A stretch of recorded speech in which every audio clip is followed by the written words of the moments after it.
Phoenix. As NFL owners at the league's annual meeting mull what would be the third change to overtime this decade, they're being shown some surprising statistics on that front. That is, teams that get the ball first in overtime don't score nearly as often as you probably think.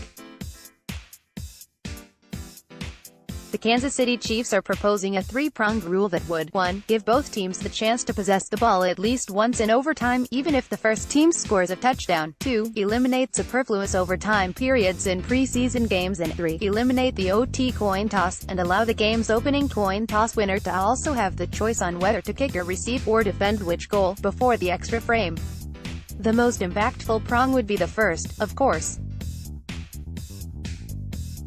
Guaranteeing both teams a crack at scoring in overtime, even if the first team scores of TD, would satisfy all those fans who believe the current rule is unfair. But reports say there seems to be little support within the league for the Chiefs' proposal.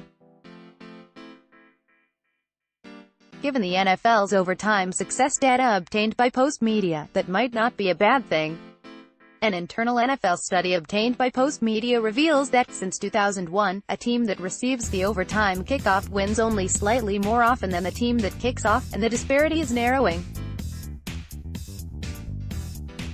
When overtime was purely sudden death from 2001 to 11, receiving teams won 55% of the time, kickoff teams 44%, with 1% of games ending in a tie. When overtime was limited to 15 minutes from 2012 to 16, receiving teams won 52% of the time, kickoff teams 43%, with 6% of games ending in a tie. When overtime was shortened to 10 minutes in 2017 and 2018, receiving teams won 48% of the time, kickoff teams 45%, with 7% of games ending in a tie, practically even, statistically. Since 2012, overtime ends if the first team to possess the ball scores a touchdown. This applies both in the regular season and in the playoffs. In this manner, the New England Patriots won both the Super Bowl vs. Atlanta 3 seasons ago and the AFC Championship game 2 months ago at Kansas City. Neither the Falcons nor Chiefs had a chance to possess the ball in those OTs. Those who deem this unfair argue that both teams ought to be allowed at least one OT possession. But here's the most surprising league data.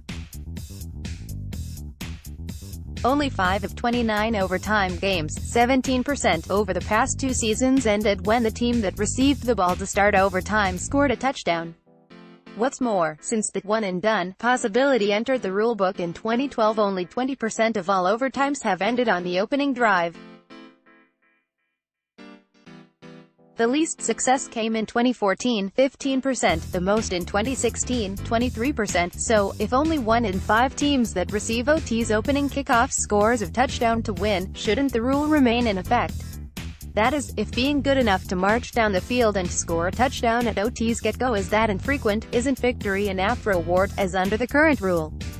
I say yes. I asked a few devout NFL fans what they figured the percentage was. One guessed 55%. He was Lewis. Also consider what Peter King of NBC Sports reported Monday, that 98% of teams in NFL history have chosen to receive the overtime kickoff, 577 of 589, rather than kick it off.